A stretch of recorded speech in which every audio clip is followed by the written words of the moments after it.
جان. من شهریار افشار هستم، میزبان شما در برنامه Politics 365. امروز آقای سیدنی مارتین به برنامه ما پیوسته. ایشون یک پروگرام منیجر هستن در یک پروژکت جدید، یک مؤسسه غیر انتفاعی در ویرجینیا، واشنگتن دی سی به اسم ایران 1400. و این مؤسسه کارش اینه که با صاحب نظرها و اکادمیکا و افراد مختلف که خب میخوان سعادت و خوشبختی مردم ایران رو ببینن، یه گرد همایی درست کنن و تا اونجایی که میتونن بستونن به طور objectively و نان پاردیزن به اصطلاح مصاحباتی که در مورد ایران سراسر دنیا پخش میشه و در واشنگتن و پالیسی میکرها به نتیجه برسونن، به نتیجه مثبت برسونن. من حالا میذارم خود آقای مارتین بیشتر توضیح بده از نظر بک‌گراند خودشون و مؤسسه ایران 1400. بقیه برنامه به انگلیسی هستش. Sydney Martin, welcome to Politics 365. I know the organization is more or less non-partisan, and here you are on a political conversation, but as we say in Iran, everything's political. You can't have an Iran conversation and have it not veer into politics. So tell us a little bit about your background as to how you ended up in this role. What is your Iran connection? Sure. And more, of course, about Iran 1400. خب خیلی ممنون. من میخوام بگم که میتونم فارسی متوجه بشم، اما حتما اسونتره وقتی من زبان انگلیسی حرف بزنم. اما خیلی ممنون برای این شانس که بتونم با شما درباره پروژه ایران 1400 حرف بزنم. Very good. You get an A. You get an A. My wife teaches Farsi, so you're going to get an A. Okay, great. Well, thank you very much. Thanks for having me on. I'd love to talk to you about my background. I'm definitely, I am not Iranian, and so I do get this question a lot. Why are you interested in Iran? What got you interested in Iran? To make a very long story short, my best friend in high school was Iranian, and I grew up in Texas with very Texan parents and really no experience with any country other than the US. And I met my friend when I was 18, and she introduced me to her family, and I got to know them, and I got to know the Persian culture. And one, thought it was just beautiful, but two, I've always been really big into languages. So I started learning Farsi, and I went to UT Austin, and I started studying Farsi there. And through that, I learned even more about the culture, but also that's what got me involved in Iranian politics and foreign policy, international affairs. So I studied Farsi there. I majored in Middle Eastern languages and cultures. I also studied Arabic. And then I lived in Tajikistan for a year with a critical language scholarship one summer, and then 2 semesters with a Fulbright-Hays scholarship. And then after that, I worked a few internships focusing on Iran and the Middle East, and I stumbled upon the Iran 1400 project, and that was three and a half years ago now. And it's just been amazing. I started as an intern with the project, and now I'm a program manager. And I really, really love the work that we do, which is, long story short, we try to facilitate dialogue about the evolution of ideas and institutions in Iran over the past century in order to make a constructive conversation around the future of Iran, what Iranians themselves want for their country. And we are nonpartisan, which is great, but the people that we have come on, we don't tell anyone what, not to be partisan. We've got people from all sides coming in, talking about what they view for, how we can look at Iran's past in order to have a more constructive conversation about its future.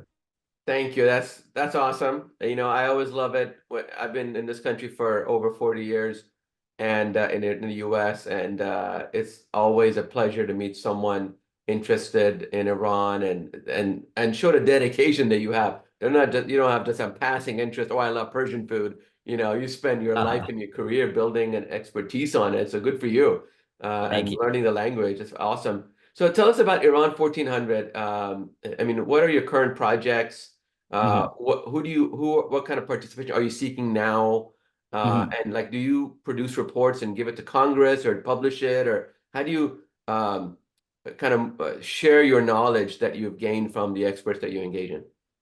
Definitely. So the Iran 1400 Project, we are a nonprofit, and essentially we have our main avenue is our website, iran1400.org. And there you can see articles from scholars of Iran. Mainly academia is where we've ended up. But we welcome, thoughts from anyone, but it is a lot of academics who have written and studied Iran, and they'll provide us with articles that are usually 3 to 5,000 words. But we also have videos, interviews. Once a month, we have spotlighting and author sessions where I interview an author about a book that they've released about Iran, and we have podcasts as well that you can find on any platform, as well as our website where I interview folks. It's all the events, the podcasts, the articles, they're all about the same mission, which is the evolution of ideas and institutions in Iran. And as of right now, we don't, our specific goal is mainly just to facilitate a constructive conversation. And we want anyone interested in Iran to check out Iran1400.org, whether you know nothing or whether you're an expert. I'm positive that these conversations, that there are things for anyone on Iran1400.org to check out to learn more about. In the future, we are a small nonprofit right now. We're still steadily growing, and I'm hoping that in the future we can provide more insight for, maybe one day something that we have could be used for Congress. That would be really cool. But like like you said, we're nonpartisan. So mainly it's all about amplifying the voices of Iranians themselves about what they view for their country.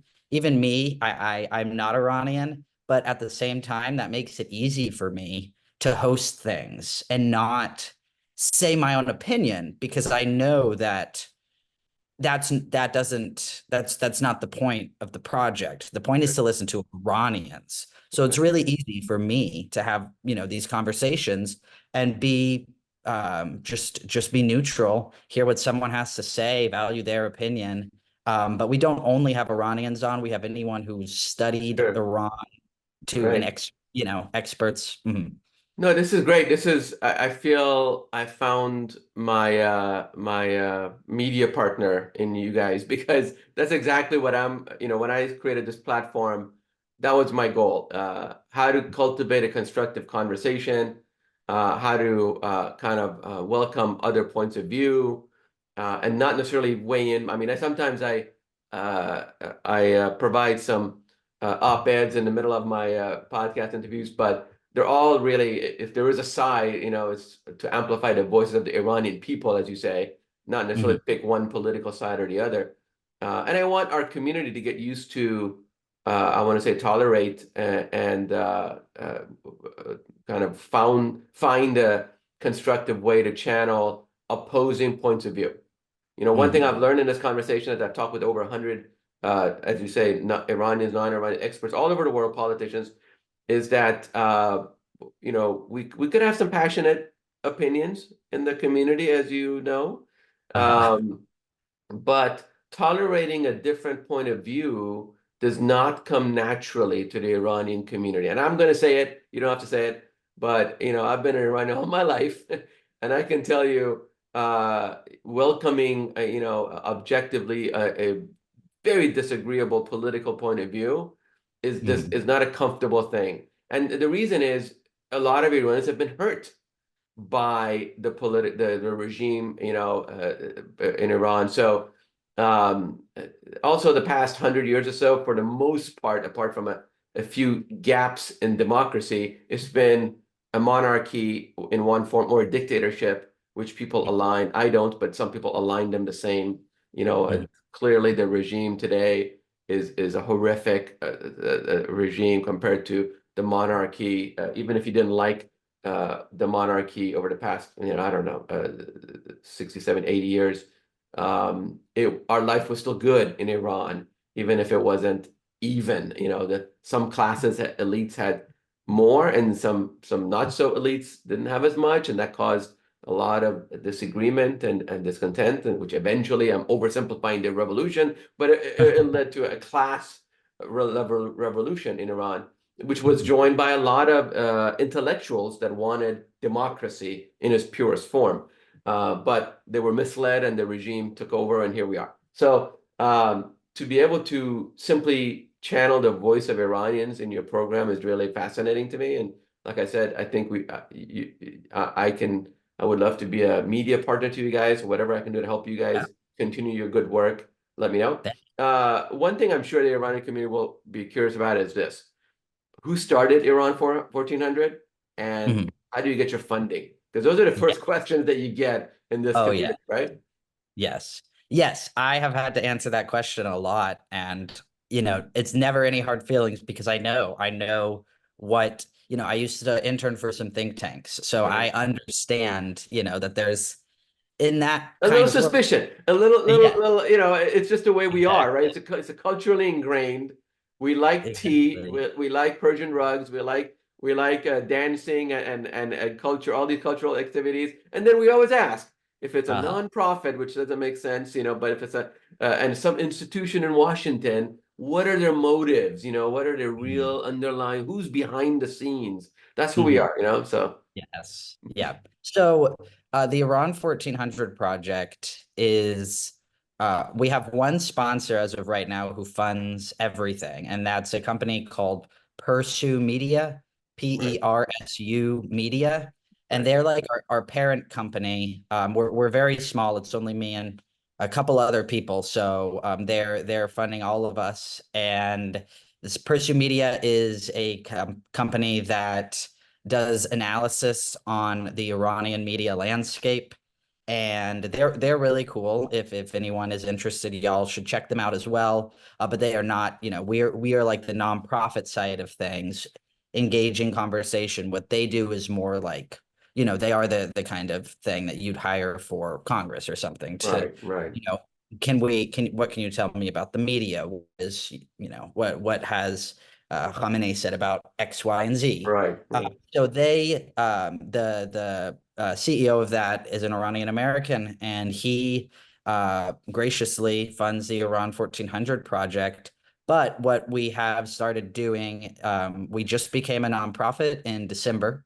So now we are open to accepting donations and all the works that come with being a nonprofit. I'm navigating right now, seeing if I can get in touch with foundations and Iranian communities and get our message out there, because we are trying to elevate our work. We're working on a Farsi website, translating everything to Farsi, and we're also working on other projects that would make this easier for Iranians in Iran to access the Iran 1400 website, different projects like that. So we've opened up our funding. If anyone's interested, please check out iran1400.org, and there's a donate button at the very bottom of our website. And you can also email us with any questions you may have. But yes, so long story short, funded by Persu Media, which itself is also nonpartisan. And there's not a ton of overlap between us. It's mainly just the funding.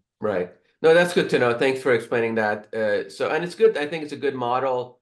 So you have a kind of a business mothership or a business sponsor, but in this case, it's a nonprofit, and you're just starting out, just trying to, hear channel Iranian voices, maybe build an archive, I guess, of these conversations, and eventually maybe provide objective policy statements to Congress, the media, whomever is interested, reporting taking a temperature of anyone that is a subject matter expert on Iran. So I think that's great, and like I said, happy to keep working with you. In the couple of minutes we have left, is there something you've learned, is there a particular interview that jumps out, or a book? Because I can tell you, there's many authors I've talked with, academics, that there's one author in Iran that I've interviewed a couple of times, and he's trying to get his book out. And you mentioned evolutions of institutions. In many ways, many people will say Iran's institutions have devolved, not evolved, into a good and responsive institutions that serve the people.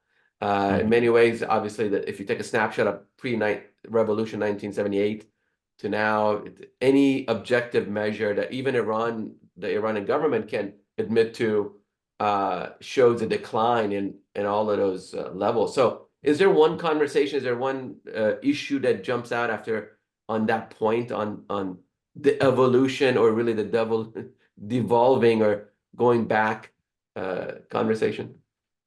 I think when thinking about the evolution of institutions in particular, it is trickier. I did 17 different interviews with people, scholars, activists, about the women life freedom movement. And one of our questions was, what institutions would you implement? And so what struck me the most, it wasn't surprising, but it solidified what I'd already assumed, is people had ideas of institutions, but the hard part is, how can we implement those? How can Iranians, implement those in the country when, with the current government and state, it's hard to make that change. So it is a big difference between the question was ideational or institutional. Ideational, it's much easier to, hear what Iranians have to say, what ideas they believe, but the institutions don't always reflect that. So unfortunately, I haven't figured it all out yet. Right, Not right. that I could, Right, but right. it's just been gaining access into. Let's talk about what institutions could be implemented, and let's actually think more about that. And that's what I've tried to do with people who come on. What are the actual tangible steps that could be taken to implement this? Because it's a hard thing to explain with the current government in power. So hopefully that answered your question. Yeah, no, 100%, and I think everyone will agree with you. And this institution conversation, it's not very sexy, but I can tell you, I've spent half my life being, a public administrator here in this country. My thesis, everything about my master's degree was the sanctity and the value of institutions in a democracy, because those are ultimately the things that will survive politicians coming and going. So we Yes. talk about politics here in this program a lot, but politicians come and go, they make promises, but ultimately it's the institutions of a country that are there to serve the people and have professional bureaucrats, not a very positive term, but that's just how it is, professional bureaucrats that are there to serve the people based on a law and a structure and a process that people can rely on. And that's just something that's not very, law, process, and reliability, accountability are not words that really go well with an Iranian institution. Whether it was really 1979, it was a little better, of course, pre-1979, much better, to now. Now it's really who you know, who you can bribe, how you can grease the wheels. It's just the way it is. And a lot of countries in the Middle East are like that. Iran is worst at it because but I'm not going to open that can of worms. Listen, Sydney, this has been great. I really applaud what you guys are doing and Pursue Media. I've heard of them before. I'm glad you guys are doing what you're doing. I support what you're doing. Keep doing it. More power to you. Keep talking with Iranians. Keep trying to get the voice of the Iranian people from all the different sides of the fence archived, and then eventually be able to produce information to either American media or policymakers about what you've learned. I support what you're doing, and I hope we can keep in touch and continue to cultivate this important conversation. Thanks so much for joining me. Definitely. Thank you so much for having me on.